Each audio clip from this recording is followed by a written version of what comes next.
Hello viewers, আজকে আমি তোমাদের জন্যে বাঙালিদের অতি পরিচিত একটা রান্না, মোটামুটি সবাই আমরা এটা খেতে খুবই ভালোবাসি। সেটা হচ্ছে কাঁচকলার কোফতা কারি। এটা সম্পূর্ণ নিরামিষভাবে তৈরি এবং যে কোনো দিন তার জন্য তোমরা এটা খেতে পারো। আর সমস্ত কিন্তু বাড়ির আমাদের হাতের কাছে পাওয়া সব ইনগ্রেডিয়েন্টস দিয়ে এটা তৈরি করা। এটাতে কোনো কাজু বাটা, চারমগজ বা পোস্ত কিচ্ছু লাগেনি। খুব সিম্পলভাবে তৈরি এই কাঁচকলার কোফতা গরম ভাতে দুর্দান্ত লাগে। রুটি, লুচি, পরোটা, ফ্রাইড রাইস, পোলাও সব কিছুর সঙ্গে তোমরা এটা খেতে পারো। তাহলে চলো শুরু করি। তার জন্য আমি 3টে কাঁচকলা নিয়েছি আর 2টো মাঝারি সাইজের আলু নিয়েছি, সেদ্ধ করে নিয়েছি। নিয়ে আমি রেখেছি, একটু ঠান্ডা হলে তারপরে এগুলোকে আমি চটকিয়ে নেব। সুন্দরভাবে চটকাতে হবে হাত দিয়ে। তোমরা কিন্তু এটা গ্রেটার দিয়ে গ্রেট করেও নিতে পারো। আমি আগের একটা রেসিপিতে আমি এটা গ্রেটার দিয়ে গ্রেট করে দেখিয়েছি। আজকেরটাতে আমি হাত দিয়েই চটকে নিচ্ছি। খুব সুন্দরভাবে চটকাতে হবে যাতে কোনো বড় ডালা না থাকে আলুর বা কাঁচকলার কিছু। সুন্দরভাবে মিহি করে কিন্তু জিনিসটাকে আমাদের এইভাবে চটকিয়ে নিতে হবে।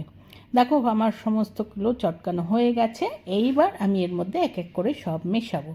আমি হাফ চামচ কাঁচা লঙ্কা বাটা দিয়ে দিলাম। আমি এক চামচ থেকে একটু কম আদা বাটা দিলাম।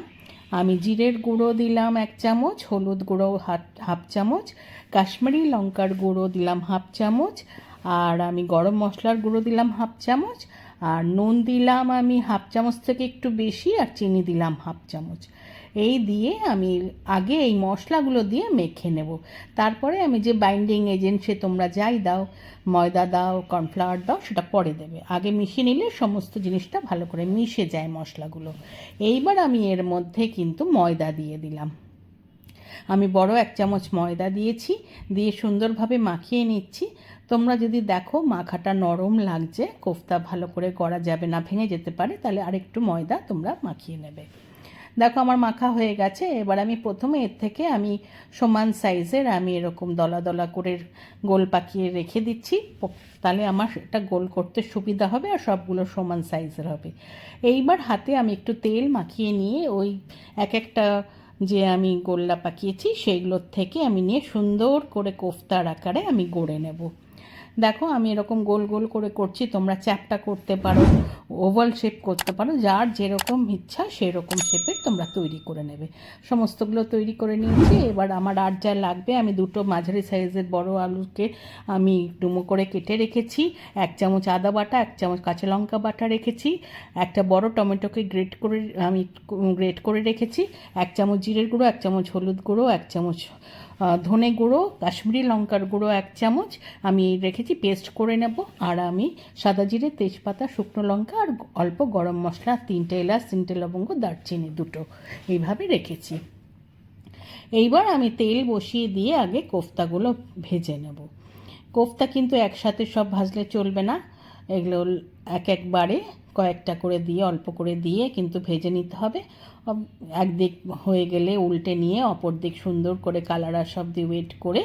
গ্যাস কিন্তু বাড়ালে চলবে না, তাহলে ওপরে রং এসে যাবে, ভেতরে কিন্তু নরম থেকে যাবে। সেই জন্যে গ্যাস মিডিয়াম রাখলেই হবে। গ্যাস মিডিয়াম রেখে এগুলোকে ভাজতে হবে সুন্দরভাবে। 2 দিকে দেখো রং এসে গেছে। আমি এই ব্যাচের কোফতাগুলো তুলে নিলাম। ঠিক একই পদ্ধতিতে আমি পরের ব্যাচের কোফতাগুলোও দিয়ে দেবো, দিয়ে সেগুলোকেও তুলে নেব। দেখো এইভাবে আমি তুলে নেওয়ার পরে আমি আবার কয়েকটা কোফতা দিয়ে দিলাম, দিয়ে এগুলোও আমি 2 দিক করে ভেজে তুলে নিয়ে দেখো আমার সমস্ত কোফতা ভাজা হয়ে গেছে, আমি দেখিয়ে দিলাম। আমি এবার যে তেলটা থাকলো কোফতা ভাজার পরে সেই তেলটার মধ্যে আলুগুলো দিয়ে দিলাম। আলুগুলোকে একটু সুন্দর করে ভেজে নেব, তাহলে কি হবে, আলুগুলো এখানেই অনেকটা সেদ্ধ হয়ে যাবে। বেশ সুন্দর আলুগুলোর গায়ে রং আসা অবধি আমি ভাজবো, ভেজে নিয়ে তুলে নিলাম। এইবার আমি রান্না করব। আমি অন্য কড়াই বসিয়ে তাতে সর্ষের তেল দিলাম, বেশ গরম হলে তার মধ্যে ফোড়নের জন্য যা যা রেখেছিলাম দিয়ে দিলাম। সাদা জিরে, তেজপাতা, শুকনো লঙ্কা আর হচ্ছে গরম মশলা। এটা একটু ভাজা হলে তার মধ্যে আমি 1 চামচ তোমার হিং দিয়ে দিলাম। হিংটা দেওয়ার সময় গ্যাস কিন্তু কমিয়ে নিতে হবে, নাহলে হিং পুড়ে যাবে। হিংটা একটু নাড়াচাড়া করে নিয়ে তার মধ্যে যে আদা কাঁচা লঙ্কা বাটাটা রেখেছিলাম সেটা দিয়ে দিলাম। এবার একটু নাড়াচাড়া করে নেব যাতে কাঁচা গন্ধটা চলে যায়। তারপরে আমি টমেটো পেস্টটা দিয়ে দিলাম। টমেটোটা দিয়েও একটু নাড়িয়ে মিশিয়ে নিচ্ছি। মিশিয়ে নিয়ে এবার যে মশলাগুলো রেখেছিলাম জিরে ধনে কাশ্মীরি লঙ্কার গুঁড়ো আর হলুদ, সেইটা আমি জল দিয়ে পেস্ট করে দিয়ে দিলাম। বাটিটা ধুয়েও আমি একটু জল দিয়ে দেবো। সুন্দরভাবে মিশিয়ে নিচ্ছি সমস্ত মশলা।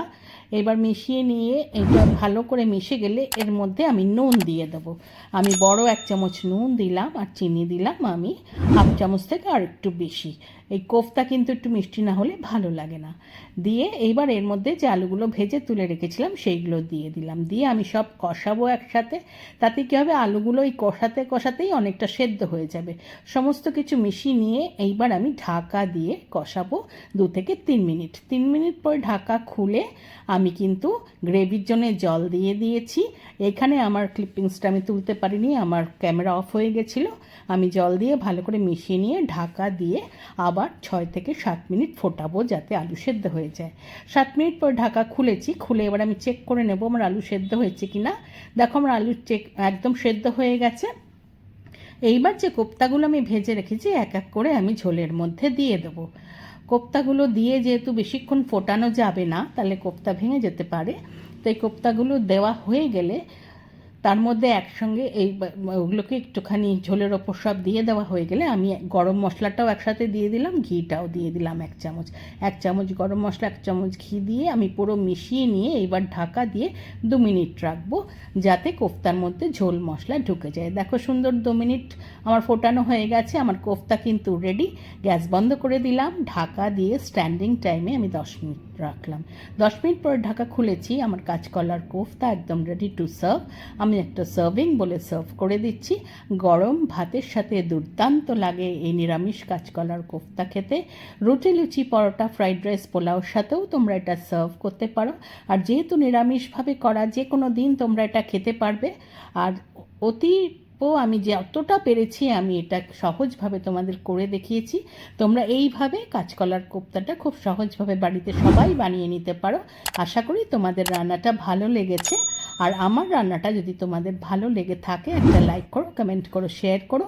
যারা এখনও আমার চ্যানেলটা সাবস্ক্রাইব করোনি প্লিজ সাবস্ক্রাইব করে দিও।